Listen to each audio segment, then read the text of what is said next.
quick introduction. I will be your moderator today, and we will start from there. All right, so our first panelist is Ken Hoffman. Some of you may have heard him in the beginning. Ken Hoffman is the CEO of Traubenbach, which is an advisory firm that helps companies, funds, and governments navigate the battery space. So Ken recently left McKinsey after leading their battery supply chain work for more than 8 years. And his work mainly deals with upstream and new battery technologies, and he is currently advising 5 battery clients. Next, we have Emily Burlinghaus, who is the Director of Energy Storage and Manufacturing and Supply Chain at the Solar Energy Industries Association, or SEIA, where she manages the organization's battery-relevant supply chain and trade policy work. She also has a background in energy policy and has served in the Biden-Harris administration as a senior climate advisor at the Department of Defense. She's a German Chancellor Fellow researching battery supply chain policy in Germany and an assistant director at the Atlantic Council Global Energy Center in Washington, D.C. Next, we have Rod Eggert, who is a professor of economics and business at the Colorado School of Mines and the deputy director of the Critical Minerals Innovation Hub, which is a research consortium established by the U.S. Department of Energy in 2013 to accelerate innovation in energy materials. And between 1988 and 2006, he was the editor of Resources Policy in the International Journal of Mineral Economics and Policy. And between 1998 and 2013, he was the Economics and Business Division Director. And last but not least, we have Martin Jackson, who is the head of battery raw materials at Crew, where he leads market analysis across lithium, nickel, cobalt, and graphite. And with a background in geology and metals analysis, he brings a data-driven perspective on upstream supply dynamics and their impact of global battery markets. Fantastic. Okay, so now that we've introduced everyone here, well, first, can I get a quick hello from each of our panelists? Ken, would you like to say hello to everybody? Hi, again, Ken Hoffman, very happy to talk about this topic. I think we're at a very interesting time in the battery industry, and I think a very good time going forward. Perfect. And Emily? Everyone. Looking forward to chatting about domestic manufacturing and some trade policy issues that we're dealing with at SEIA right now. And Rod? Good morning. I'm Rod Eggert. Delighted to be here. Awesome. And finally, Martin. Hi, glad to be here. I'm looking forward to talking about the value chain. Awesome. Now we have everyone on screen and we can get started with our content.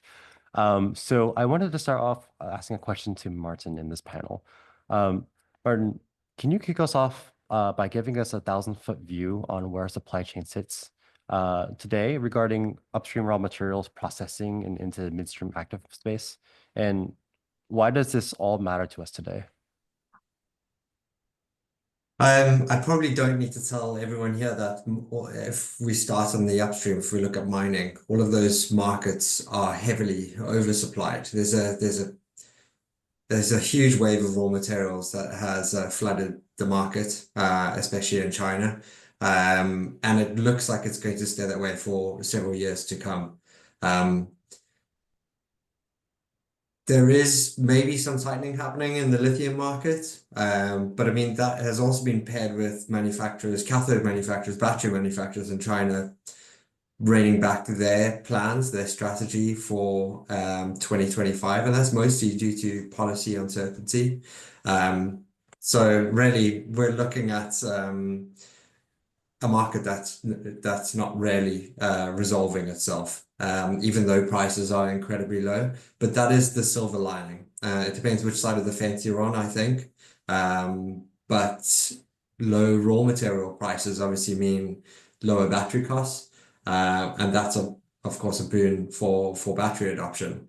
And that's ultimately why the current market matters in this sort of context. Fantastic. Thank you. In discussing these ebbs and flows of the battery supply chain raw materials, we've touched on this concept of resilience in our supply chain, and it's what the main theme of our discussion today is. And I wanted to go around the panel today and just get some insight from each of the panelists on how do each of you define resilience in the supply chain and where is it most fragile today? Rod, maybe we can start with you. I think for sure each supply chain is different. And so where the greatest fragility is varies from situation to situation. But as a general rule, I think the highest priority should be in what sometimes is called the midstream, if we adopt an oil and gas term, or in what happens after mining. Not that mining's not important, but what happens after mining, but before the manufacturing. You asked for a definition. To me, a resilient situation is one in which I have options. And that usually means more than one potential supplier. Noted. So having you. options. Having options. I like that. Emily, what about you? Love to hear your insights. Yeah, I think my response very much aligns with Rod's. I mean, in the US context, broadly, I mean, it means insulation from trade risk, single Emily's source voice is very, very quiet. It's the same for everybody, right? Yeah. I got this feedback in one of the breakout sessions too. I'll try to speak a little louder. I don't think there's really anything else I can do. Is this better? Yeah, it's a little bit better. Yeah, that's a little bit better, Emily. Okay. Yeah, I would just reiterate, you know, in the US context, resilience means insulation from trade risk, single source risk, transparency and traceability into where components are coming from. And again, sort of speaking from the trade policy perspective, preparation to weather potential price shocks as a result of domestic or foreign action that affects imports. So I think there are definitely certain areas where the US supply chain is more built out than others, but at least on the stationary storage, grid storage side, which is where we focus, we have a lot of projects in the pipeline and interconnection queues. Construction timelines for projects are comparatively short, but we are reliant to varying degrees on foreign sources for raw and processed materials as well as LFP cells. So I would say those are areas where manufacturing capacity could definitely be built out. Thank you. And Ken, I'm curious to hear your thoughts too. I mean, look, it's funny. If we were sitting on this call 2 years ago, we would be talking about how there would be massive critical shortages of all metals, and there's no way that we were able to supply this. And, you know, the government was going nuts trying to throw money at this. And today, we've come 180 degrees where there's way too many materials, and the government has no interest in helping this industry in terms of, depends what you think about this current administration. I think the important thing here is, first of all, we don't know what the battery of the future is going to even look like. I mean, 5 years from now, we don't know if it's going to be, I'm working with a company, Pure Lithium, that uses iron vanadium batteries. So it's not LFP, it's on NMC. We don't know if it's going to be high silicon content or if it's going to be graphite. We don't know if it's going to be sodium, which I'm not a big believer in, but a lot of people are. So, I mean, what is the value chain going to look like depending on what the industry looks like? I believe you're going to see just many, many different battery types and so many different value chains, and they'll be determined on what's profitable. I think this industry, the bad part about this industry over the last 5 years, it is the slickest, best salesperson has got the most capital investment, and for the most part, that has failed in the West. I think the good news about today, it's being a rather depressed market, is what you're seeing is real battery technologies that can prove, particularly to investors, they can actually make money, are getting the money. And that's probably a better way to build the value chain. That's some insightful comment. That's that's a little bit spicy, but I like it. And Martin, what about you?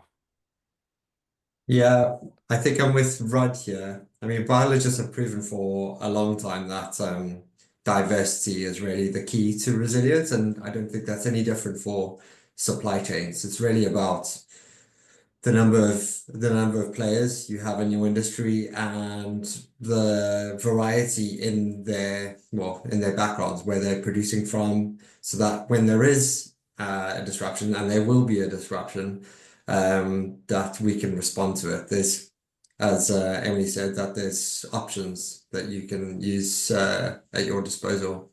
Yeah, that's putting it simply. Yeah. So main things I'm hearing are options and diversity and breadth.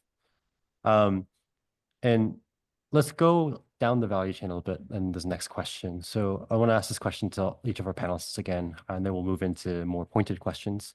But I want to hear from each of everyone here, what single stage of the chain, so mining, processing, cell, pack, integration, deserves the most near-term investment, and from your perspective, why?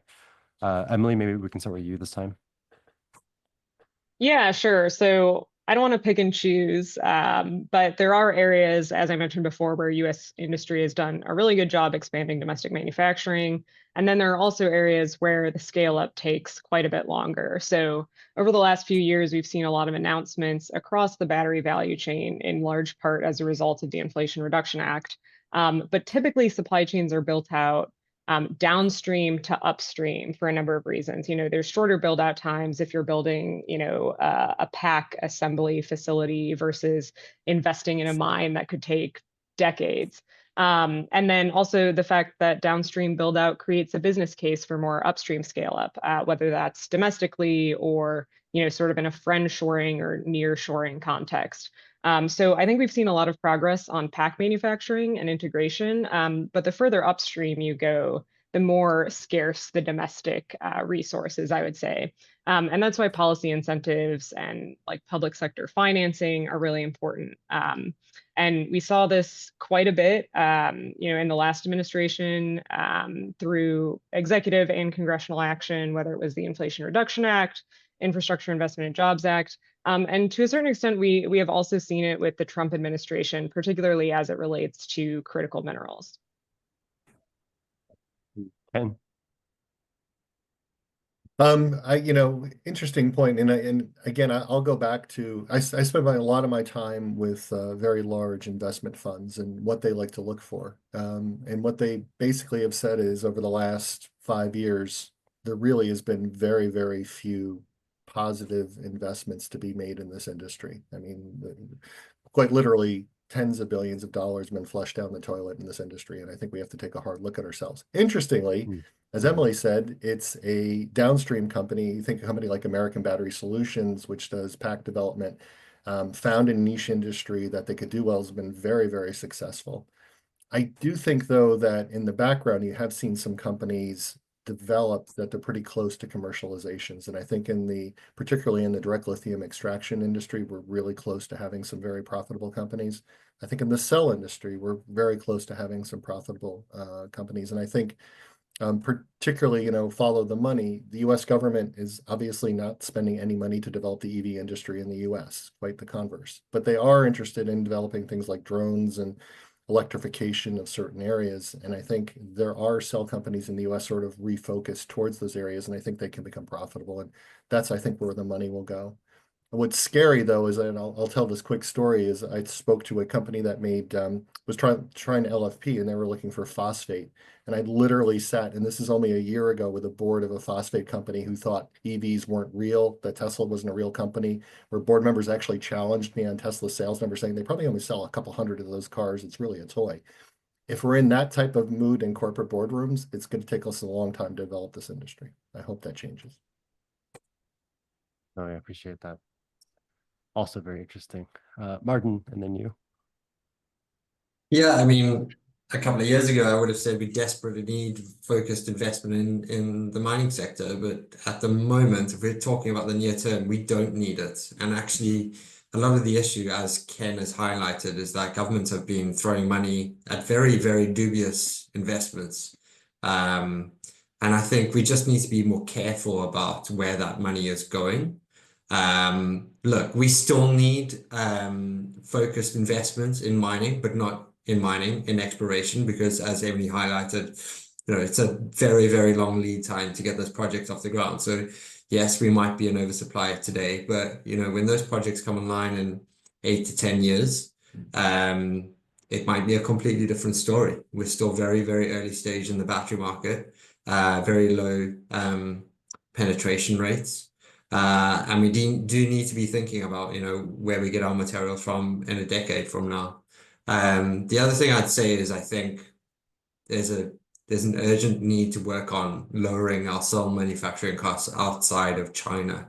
I think that is a very, very key issue. And once that is resolved, everything else will follow. So, regional supply chains, for instance, will build themselves around that key nebulous. And as I recall correctly, Crew does a lot of cost modeling for cell manufacturing, both in and outside of China, right? Correct, yeah. Awesome. And finally, Rod. I have nothing significant to add to what the others have said, but let me answer a slightly different question. And that is focusing more narrowly on development of new technologies, kind of the innovation pipeline. I think there's really an urgent need for more focus on funding and expenditure to accelerate scale up and demonstration testing, getting from the laboratory to commercialization in less than 10 or 20 years, which historically has been how long it's taken to develop a new process and get it all the way to commercialization, or a new material. It just takes a long time. Yes. Thank you for that answer. And this, the follow-up question I have is for Ken. And this is what we'll be moving into a little more pointed questions, and we'll be going across different panelists. So Ken, in your experience looking across 3 decades of metal market cycles, what macro forces in technology, geopolitics, capital markets do you see converging now, and how do they reshape the battery materials landscape more profoundly? Yeah, going back to, I mean, we've seen such a shift over the last 5 years from absolute euphoria to, I go to conferences, particularly in the US and Europe right now, and it's like going to a funeral. That I think we have to think at the end of the day, the world is still electrifying. I mean, there is no doubt that the world is electrifying. The EV has won. Go to China. I mean, pull up any Chinese EV show, Shanghai Auto Show. There's, I think, 7 models now with more than 1,000-kilometer range and recharge times as fast as 5 minutes. CATL today with a 9-kilowatt-hour pack for mega stationary storage. The changes are still fantastic. However, the way I look at it is we are really, really good at making vacuum tubes. We need to make transistors. And I think the opportunity set for the West is to not compete in the same technology that I think the Chinese have done an unbelievable job of perfecting, but go to new technologies, as sort of Rod was talking about. What are the new cell technologies that we can do that can lower significant costs, that can increase densities, increase charge time? And I think those technologies are really there. And so I think looking at a very long period of time, what are these new technologies that will change the game, that will lower cost and increase capabilities? And then what are the materials needed for that? And so I think when you start looking at those, I think lithium still, where it sits on the periodic table, will be crucial. And so we need an awful lot. The good news is there's more than enough lithium no matter what. I think it's what we say is the cost of lithium is going to probably come down significantly. The price of it may not. But then I think, will we see an iron vanadium battery? Will we see sodium ion batteries? How will those type of batteries impact the cost? But I think that's where the focus in the West should be, not trying to go mano a mano with a Chinese LFP plant. I think that's going to be very difficult. Okay, so you're looking at technology innovation and electrification as the main drivers of macro forces in the future. Yeah, exactly. I mean, you think about it, vacuum tubes, the US was the #1 producer of vacuum tubes, the lowest cost producer of vacuum tubes. And other countries looked at that and said they couldn't compete. So Japan really became the transistor king.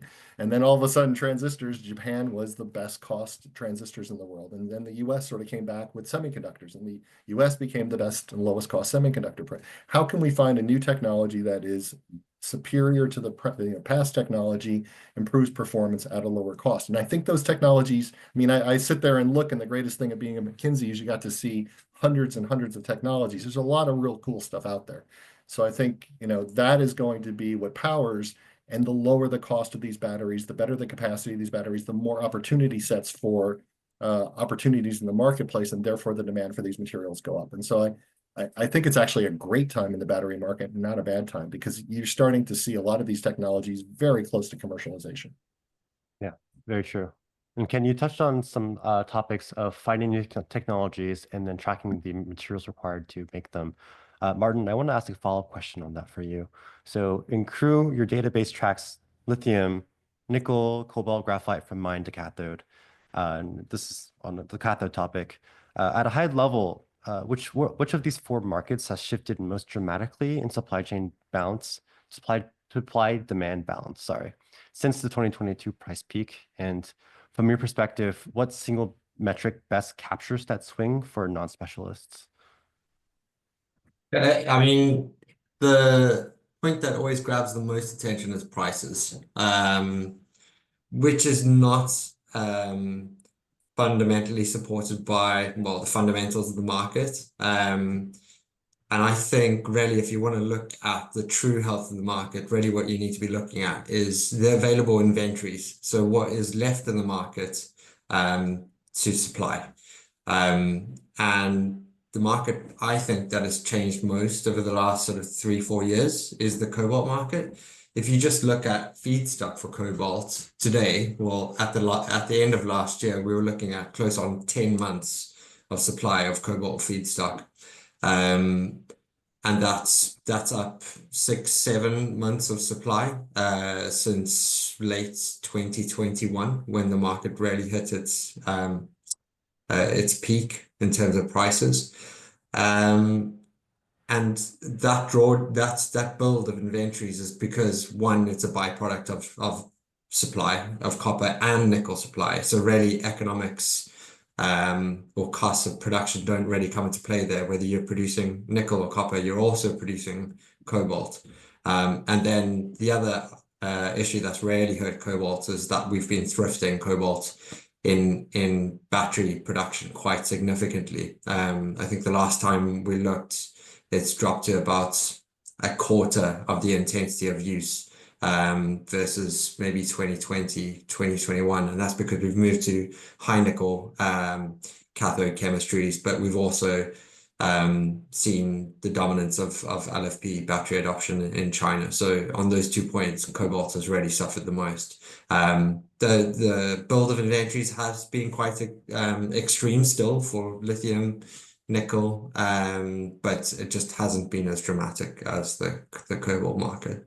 And that's why we see cobalt sulfate at all-time record low prices. I know that for example, the DRC is also considering, I guess, political actions and stopgap solutions to support the falling prices and the bottoming out of their power in that respect. What single best metric would you use to capture that swing? Would you say those are prices, or would you do something else? In inventories, yeah. Inventories, So sorry. I'd look at stocks as a share of annual demand. So it would be sort of months of supply, what's left in the market to use. Yeah. Got it. And that supply oftentimes, I think you mentioned earlier, there's this, the lead time for mine discovery to actual supply can be long. And Rod, this is something you discuss oftentimes in your talks and also in your research about this time lag between discovery and production. And I just want to hear from you, so you could explain to the audience of what are the structural factors, so like permitting, financing cycles, pilot plant scale up, that dominate this timeline today, and which of them have lengthened or shortened in the past decade. Certainly, time lags are important, and all of the factors that you mentioned can be important. A factor that you didn't mention that often is important is the changing broader market environment. A discovery made when prices are high makes it partway through the commercial the development process. Prices fall, financing becomes more difficult. So the market environment influences time lags. Permitting in a legal or formal sense is important, but I think perhaps more important today in many jurisdictions is what some people call the social license to operate, that getting the in effect the approvals, the buy-in from local communities and the regions in which development will occur. Sometimes in the United States, we think that's only a US issue, but in my experience that is an important issue everywhere in the world, and it's becoming more important in many places now than in the past. I think financing, especially for some of the specialty metals, is a time lag in the following sense.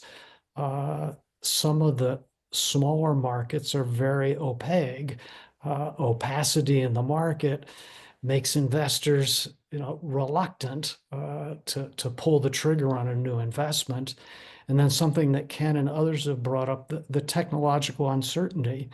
If I was going to invest in cobalt, I'd look back on the last 4 years and say, cobalt's much less important. The battery world has more options now than even 4 years ago. So that would discourage me at the margin from an investment in cobalt. Or if we look at gallium or germanium or some of these other specialty metals, it's hard even as a participant in the market to know what's, well, now I'm going back to the earlier point, opacity and markets, but the technological uncertainty is very important. Maybe not so much for lithium, but even if we go, 15 years out, the battery world could look quite a bit different and may become less dependent on lithium than in the past. And lithium's more of a one-trick pony than some of these other materials where there are alternative significant existing uses that could buffer an investment. So I would say social license to operating, opacity of markets, and technological risk are all key issues. I really like that you bring up the notion of social operation and I guess social acceptance. And this brings back to mind, for example, Thacker Pass and the Native American indigenous peoples' objections of this mine starting. It's also interesting that you bring up technology shifts in assessing this time lag. We know that the time lag causes oversupply today, but could cause future shortages in the future. And of the materials that we've talked about today, lithium, nickel, cobalt, which do you consider to be the most exposed to this time lag risk of shortage? And from your perspective, why? It sounds like maybe lithium might be your answer. I think so. And I would go back to start with something Ken said earlier. There's lots of lithium, and we know about a lot of it, but it takes time to bring lithium resources into production. And it's the matching the investment in new capacity with the increase in demand. And we've seen over the last couple of years that even forecasting demand a couple of years out is fraught with difficulty. And so of the three, lithium, nickel, or cobalt, I'd be most concerned about lithium. Yeah, totally understood. And of the materials that we don't have as much domestic material in, Emily, I wanted to ask you about tariffs and a little bit of shift to policy and its relationship to supply chain. Foreign entity of concern, or FEOC rules, and Buy American provisions are sometimes lumped together as trade barriers. And could you help outline the distinct objectives of each of these instruments in respect to the supply chain of the battery industry, and explain where they complement or conflict with another? Yes, so that's a good question.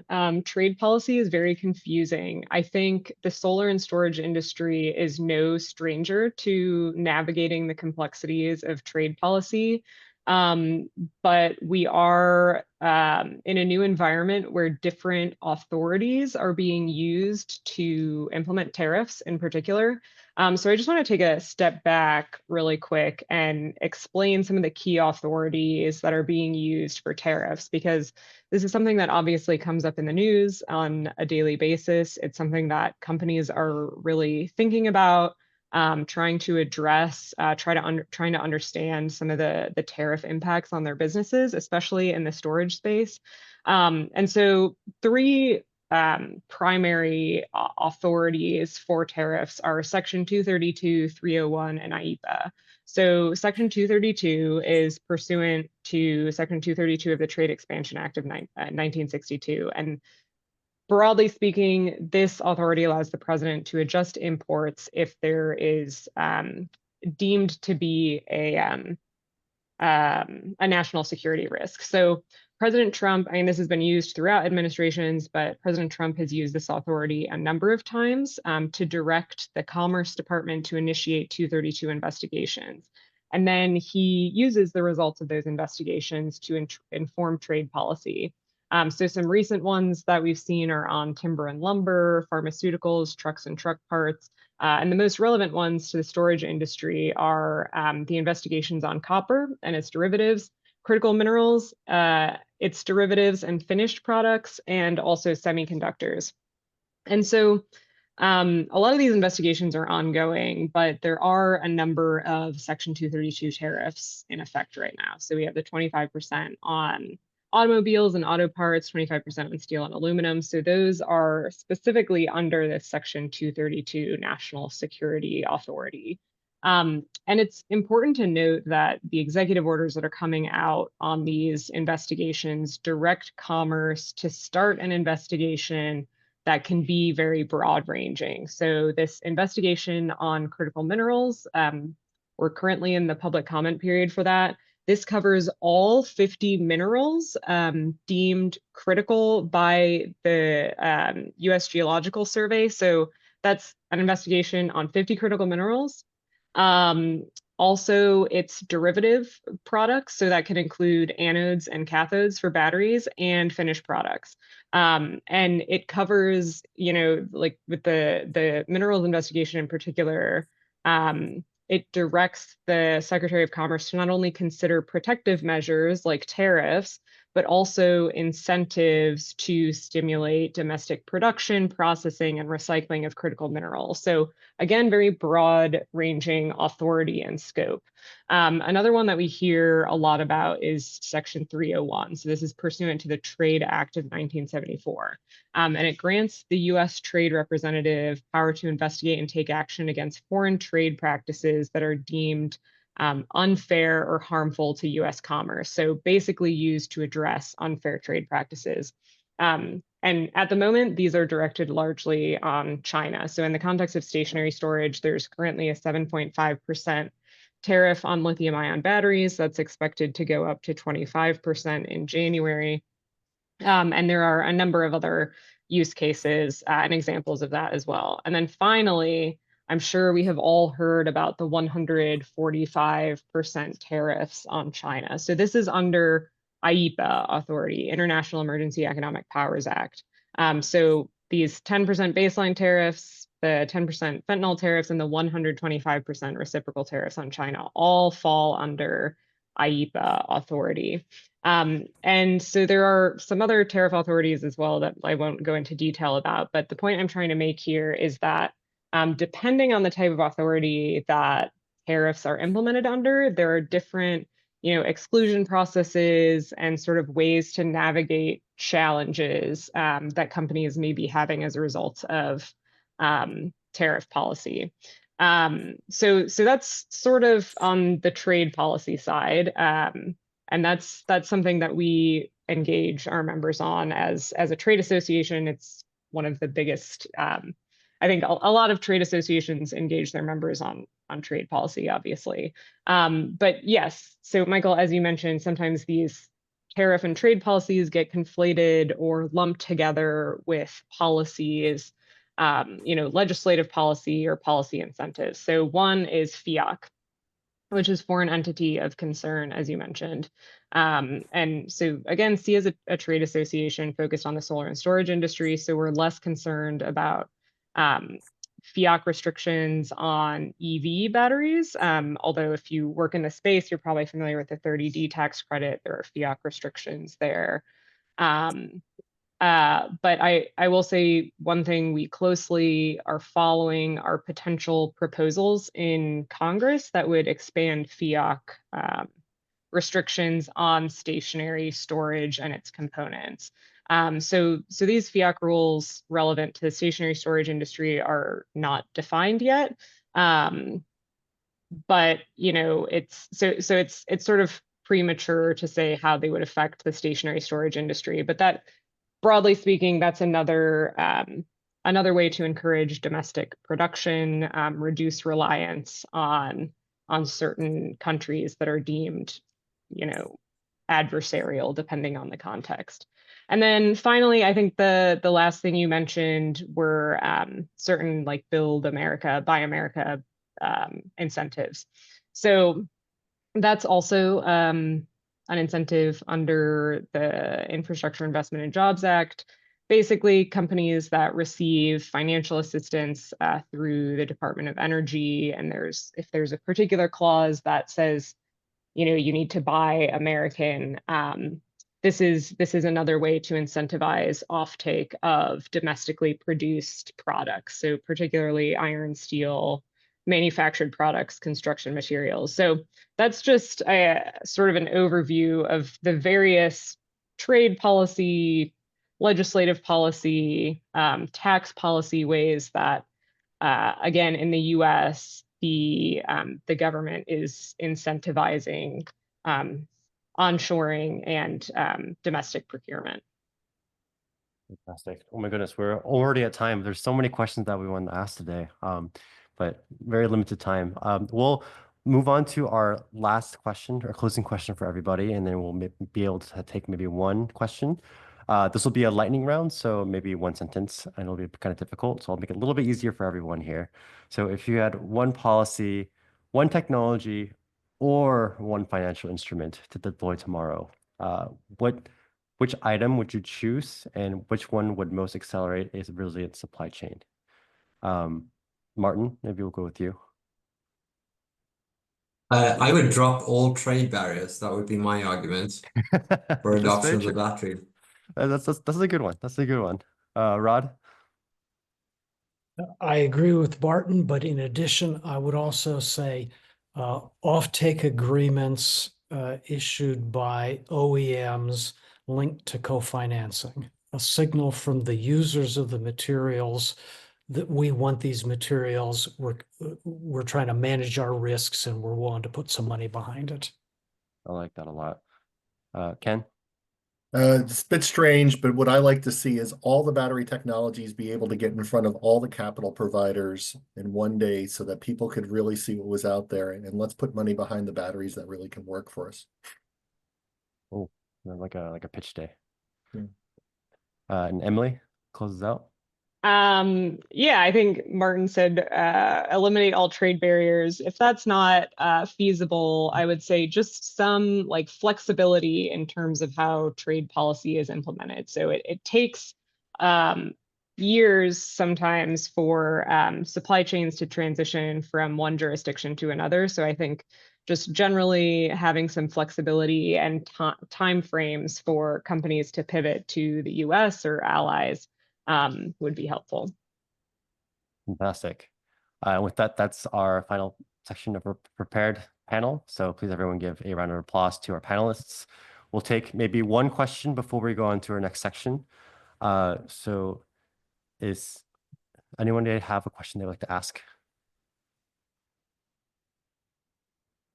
And please feel free to unmute yourself and ask your question. Yeah, I have a question. What about reconstituting for the lithium, reconstituting it from older cells? How do you feel that's going to fit into this mine?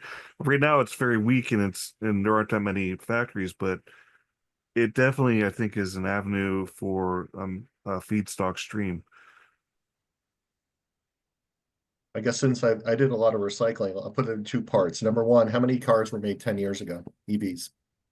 So that's telling you that you're not going to really see much of a lithium stream now, really for another 10 to 15 years. And two, outside of China, there's almost no lithium recovered. I don't care what anybody says. And the lithium recovered is pretty low grade. In China, you can upgrade that. Outside of China, it can't be done. So we're a ways away. And the point that goes alongside that is that battery demand has grown, 6-fold in that time. So really, once you get that material back into the market again, it only makes a very, very small impact. So as long as the market is growing, you'll still have the same problem. Of course, that won't be true, later in the 2030s, but that's a different story. It's going to be interesting as Europe has mandated you use recycled material on new batteries. Where they're going to find that recycled lithium is going to be interesting. Definitely. It's a different sort of timeline that we're seeing on the other side. Fantastic. And with that, everyone, again, please thank our panelists for giving a wonderful panel today. We'll be moving into our next section, which is our breakout sessions. So that was really fantastic.